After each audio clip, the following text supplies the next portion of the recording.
جھوٹ بولنا کب جائز ہے؟ جھوٹ بولنا گناہ کبیرہ ہے۔ جھوٹ سے بچنا اور سچ کو لازم پکڑنا ہر مسلمان کی ذمہ داری ہے، لیکن شریعت مطہرہ نے ضرورت کی وجہ سے چند مواقع پر جھوٹ بولنے کی گنجائش دی ہے۔ ایک موقع یہ ہے کہ جب انسان اپنی یا کسی دوسرے مسلمان کی جان بچانے کے لیے جھوٹ بولنے پر مجبور ہو جائے اور جان بچانے کے لیے اس کے علاوہ کوئی اور راستہ نہ ہو۔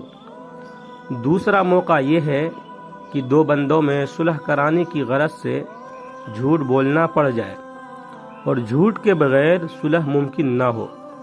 مثلا ایک سے یہ کہہ دے کہ وہ تمہیں اچھا جانتا ہے، تمہاری تعریف کرتا ہے یا اس نے تمہیں سلام بھیجا ہے، اور دوسرے کے پاس بھی اس قسم کی باتیں کرے تاکہ دونوں میں عداوت کم ہو جائے اور صلح ہو جائے۔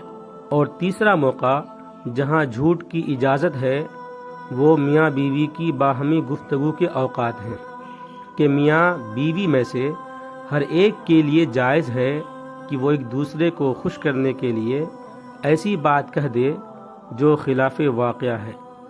مثلا دونوں میں سے کوئی دوسرے سے یہ کہے کہ میں تم سے بے انتہا محبت کرتا ہوں، خواہ یہ کہنے والے کے دل میں اس کی محبت اس قدر نہ ہو تو بھی یہ جائز ہے۔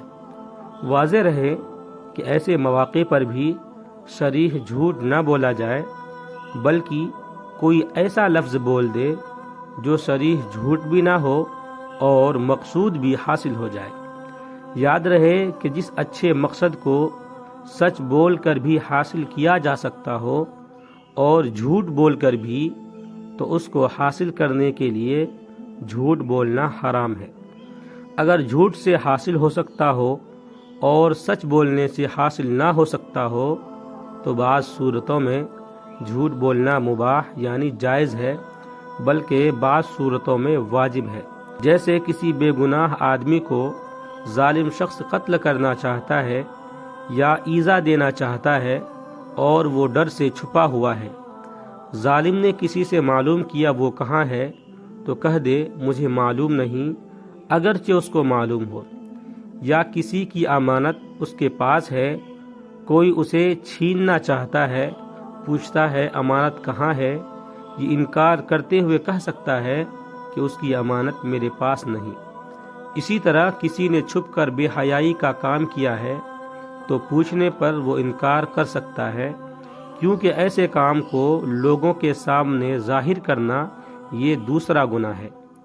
یوں ہی اگر کوئی اپنے مسلمان بھائی کے راز پر مطلع ہو تو اس کے بیان کرنے سے بھی انکار کر سکتا ہے۔ مندرجہ بالا حالات میں جھوٹ بولنا جائز ہے۔ ویڈیو اچھا لگے تو لائک کریں، کمنٹ کریں، شیئر کریں اور چینل کو سبسکرائب ضرور کریں۔ آپ کا بہت بہت شکریہ ہوگا۔